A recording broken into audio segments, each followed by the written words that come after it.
Matric மேல்நிலை பள்ளியின் 45வது ஆண்டு விழாவினை சிறப்பாக கொண்டாடும் இவ்வேளையில் இந்த ஆண்டிற்காக நாங்கள் எடுத்துக்கொண்ட கருப்பொருள் சமுதாய முன்னேற்றத்தின் கலங்கரை விளக்கம்.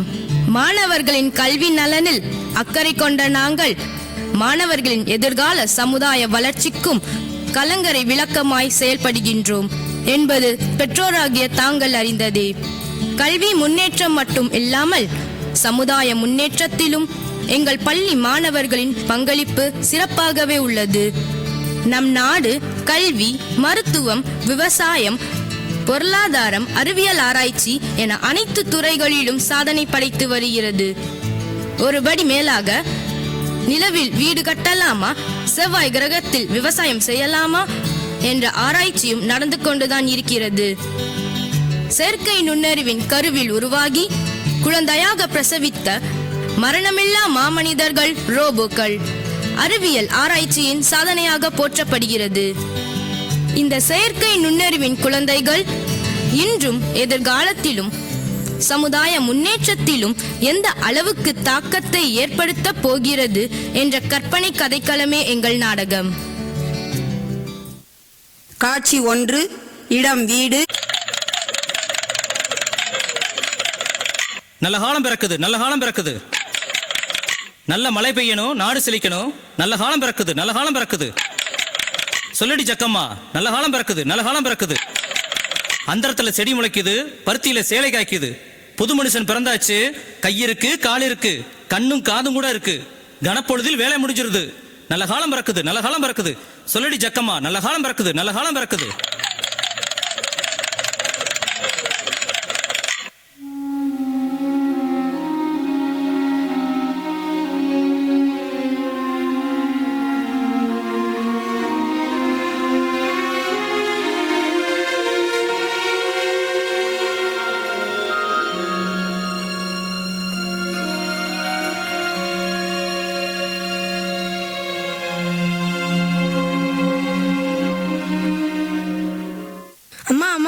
ராத்திரி தூக்கத்துல குடுகுடுன்னு ஏதோ சத்தம் கேட்டுச்சுமா. அப்புறம் ஒருத்தர் பாடுற சத்தமும் கேட்டுச்சு. கவலை பறந்துருச்சு, அந்தரத்தில் செடி முளைக்குது, பருத்தியில சேலை காய்க்குது, புது மனுஷன் பிறந்துருச்சு, கவலை பறந்துருச்சு, கனப்பொழுதில் வேலை முடிஞ்சிருச்சு அப்படின்னு கூட சொன்னாருமா. ஏங்க, உங்க மகன் என்ன சொல்றான்னு கேளுங்க. ராத்திரியில வந்த குடுகுடுப்பக்காரரை யாரோ அங்கிள்ன்றான், ஏதோ பாட்டு பாடுறாருன்னு சொல்றான். உங்க பையன் உங்களை மாதிரியே புத்திசாலியா இருக்காங்க. அப்பா சொல்லுங்கப்பா, ப்ளீஸ்ப்பா, என்ன பாட்டுப்பா? டேய் நிதிஷ், இங்க வா, இப்படி உட்காரு, சொல்றத கவனமா கேளு. ராத்திரியில வந்த குடுகுடுப்பக்காரரு எதிர்காலத்துல என்ன நடக்க போதோ அத அப்படியே சொல்லுவாங்க. அவர் ஏதோ பாடினாருமா, ஏதோ மியூசிக் சத்தம் எல்லாம் கேட்டுச்சு. இவன் ஒருத்தன் எதையாவது கேட்டுட்டு நம்மளை கன்ஃபியூஸ் ஆக்கிடுவான். ஏங்க, ராத்திரி வந்தவர் புதுசா என்னென்னமோ சொன்னாரே, எனக்கு அவர் சொன்னது எதுவும் புரியல. உங்களுக்கு ஏதாவது புரிஞ்சுச்சா? அப்பா என்னப்பா சொன்னாரு? அந்தரத்துல பயிறு, பருத்தியில சேலை அப்படின்னு சொன்னாரு. அப்படின்னு சொன்னாரு. நல்ல காலம் பிறக்குது, காலம் மாறிவிட்டது, அந்தரத்துல செடி முளைக்கும், பருத்தியில சேலை காய்க்கும் அப்படின்னு சொன்னாரு. ஆனா அவர் சொன்னதும் புதுசால இருக்கு. அந்தந்த வீட்டுல வரப்போற விஷயங்களை சொல்லுவாங்க. இவர் என்னடான்னா, ஏங்க இன்னும் என்னமோ சொன்னாரே, கை இருக்கும், கால் இருக்கும், கண்ணு காதும் கூட இருக்கும், மனசு நினைச்சத செஞ்சிடும் ஒரு நிமிஷத்துலன்னு சொன்னாரே. ஆமால்ல? டேய் நிதிஷ், மணியை பாரு, டைம் ஆயிடுச்சு, ஸ்கூல் பஸ் வந்துடும், சீக்கிரம் கிளம்பு கிளம்பு.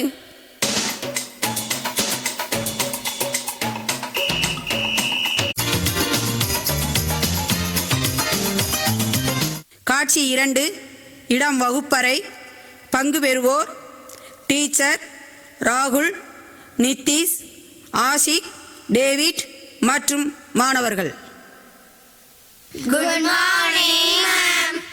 Good morning. லிசன் ஸ்டூடெண்ட்ஸ், நாம் இன்று எதை பத்தி படிக்க போறோம் தெரியுமா? விண்வெளி பற்றி. மேம், ஒன்று கம்ப்ளீட் பண்ணிட்டு அடுத்தது போகணும்னு சொல்லுவீங்க.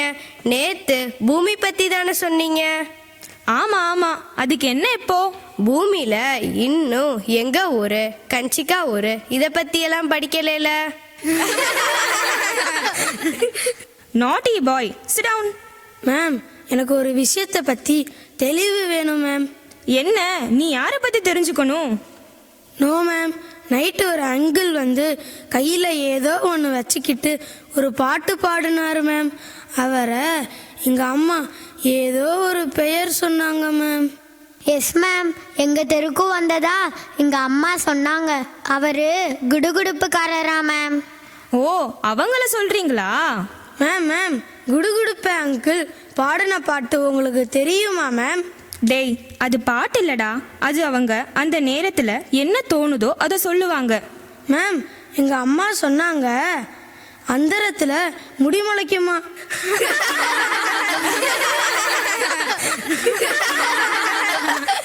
இல்லை மேம், அந்தரத்தில் செடி முளைக்குமா, பருத்தியில் சேலை காய்க்குமா அப்படின்னு எல்லாம் சொன்னாரா மேம். ஓ, சூப்பர்ல.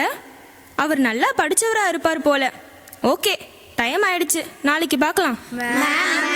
இப்பவே சொல்லுங்க மேம். சரி சரி, எல்லோரும் அமைதியா உட்காருங்க, சொல்றேன். போன வாரம் இஸ்ரோ ஒரு நியூஸ் வெளியிட்டாங்க. என்னன்னு யாருக்காவது தெரியுமா? உனக்கு தெரியுமா டேவிட்? இல்ல, எனக்கு தெரியாது. நம்மளோட விண்வெளி ஆராய்ச்சியில ஒரு பெரிய சாதனை. விண்வெளி வீரர்கள் அங்க போனாங்கல்ல, நிறைய ஆராய்ச்சி பண்ணியிருக்காங்க. அதுல ஒண்ணுதான் அங்க ஈரப்பதம் இருக்குதான்னு ஆராய்ச்சி பண்ணியிருக்காங்க. ஈரமா இருக்கே, ஏதாவது விவசாயம் பண்ண முடியுமா அப்படின்னு யோசிச்சு இருக்காங்க.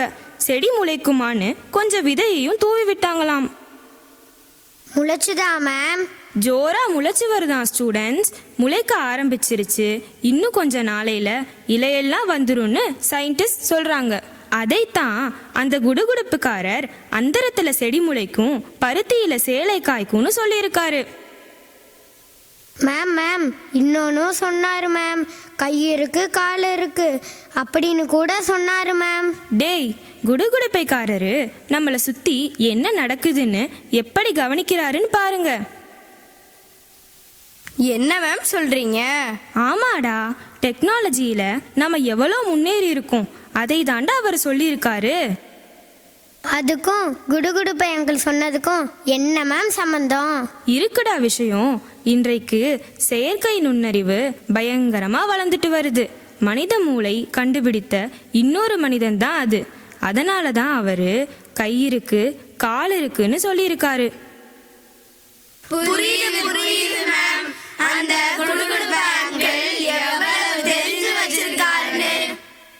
எஸ், அது மாதிரி தான் நாமும் எல்லாத்தையும் தெரிஞ்சு வச்சிருக்கணும்.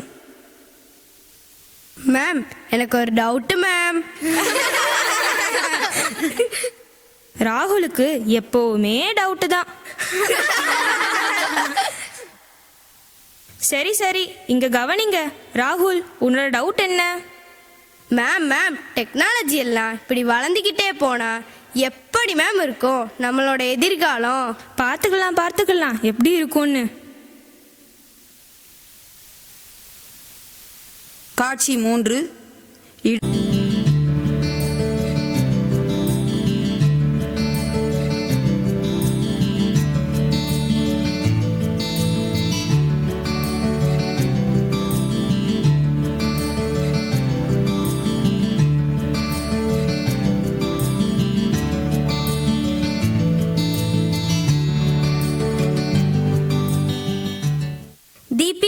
தீபி, என்ன செஞ்சிட்டு இருக்க?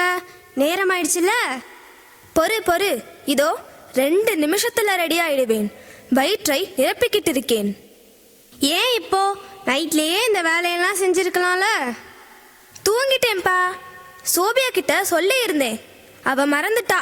வர வர அவ ரொம்ப போர் அடிக்கிறாப்பா. அவளை மாத்தணும்.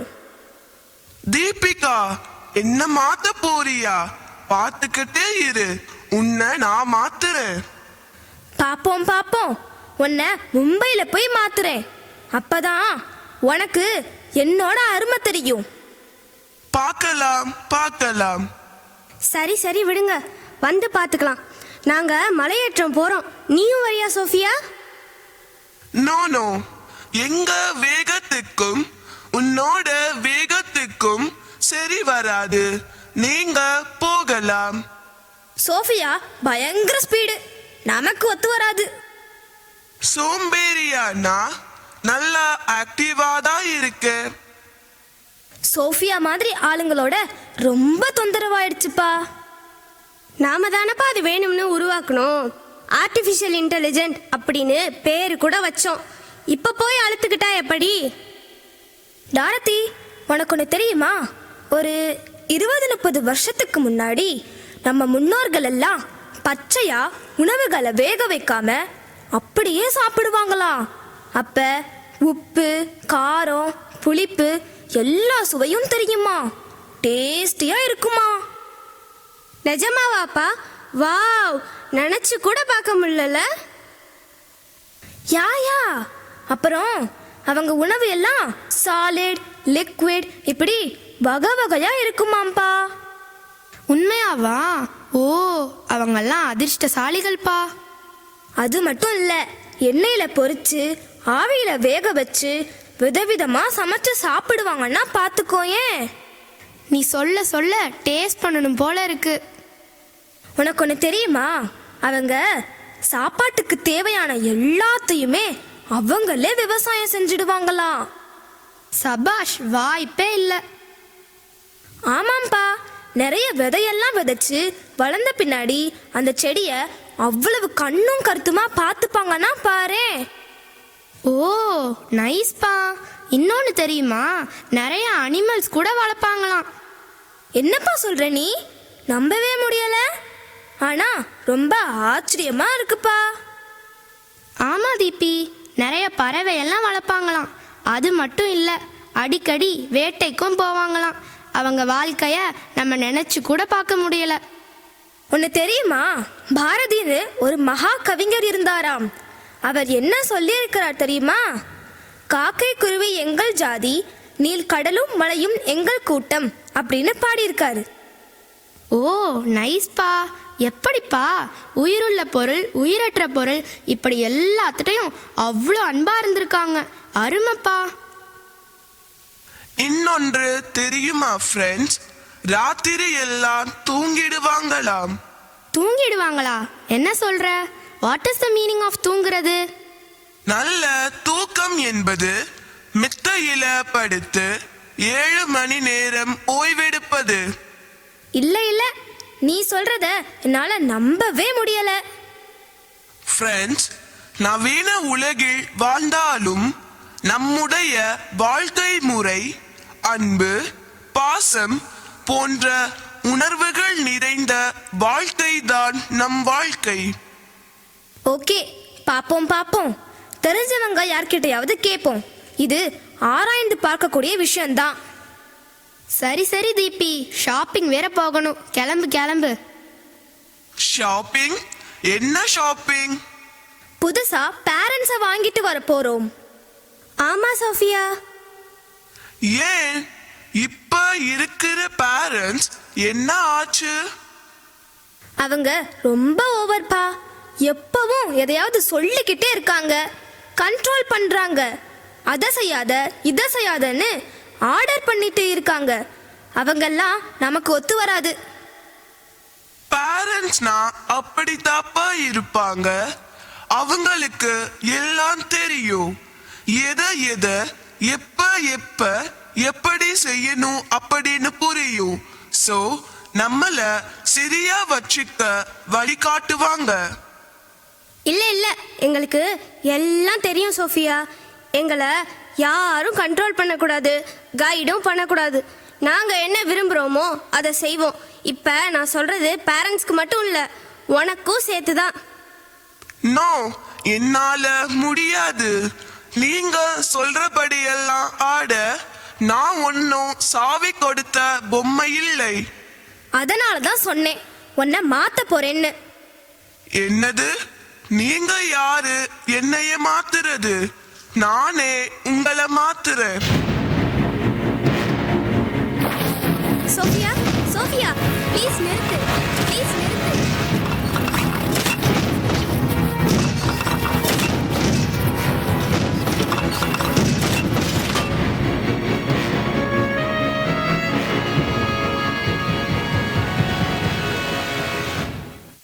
டிபி என்னப்பா சோஃபி அப்படி முட்டாள்தனமா செஞ்சிருச்சு?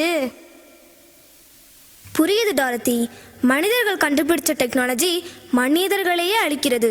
நல்லதுக்கு மட்டும்தான் டெக்னாலஜியை நம்ம பயன்படுத்தணும். தனி மனித தேவைக்கு பயன்படுத்தினா இப்படித்தான். ஆமா தீபி, வா நம்ம பழைய வாழ்க்கைக்கே திரும்பிடுவோம்.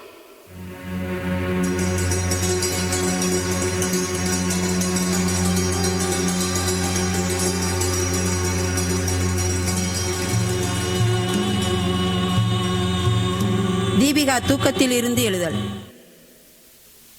ஓ, இது கனவா? நான் கண்டதெல்லாம் கனவா? அம்மா அப்பா, தம்பி தங்கை, தாத்தா பாட்டி உறவுகளோடு ஒற்றுமையாக வாழ்வோம். நாம நல்லா இருக்கணும் தான் பெரியவங்க நம்மளை கைட் பண்றாங்க. அதை நாம கண்ட்ரோல் பண்றாங்கன்னு தப்பா நினைக்க கூடாது. அமைதியான வாழ்க்கைக்கு குடும்பம் என்ற அமைப்பு தான் நல்லது. இனி பெரியவங்களோட வழிகாட்டுதலோடு மகிழ்ச்சியாக வாழ்வோம்.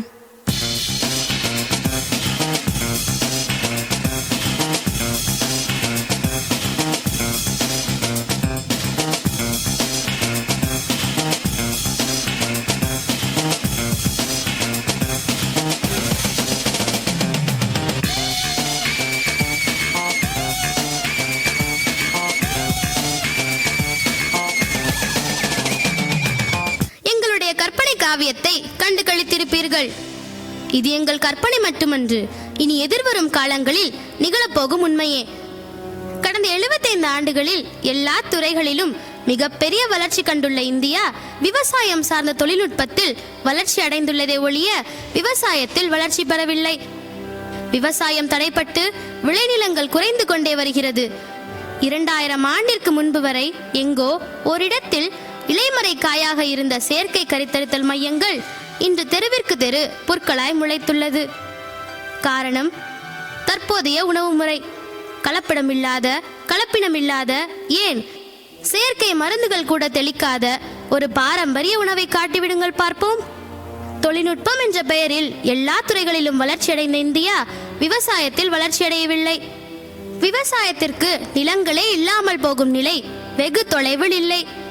செயற்கை நுண்ணறிவு வளர்ச்சி ஒரு புறம், விவசாயம் சார்ந்த வீழ்ச்சி மறுபுறம். மனிதனின் இடங்களை ரோபோக்கள் நிரப்பும். அனைத்து துறைகளிலும் ரோபோக்களின் பங்களிப்பு அவசியமாகும் பட்சத்தில் மனித உயிர்கள் காணாமல் போகும் என்பதே நிதர்சன உண்மை.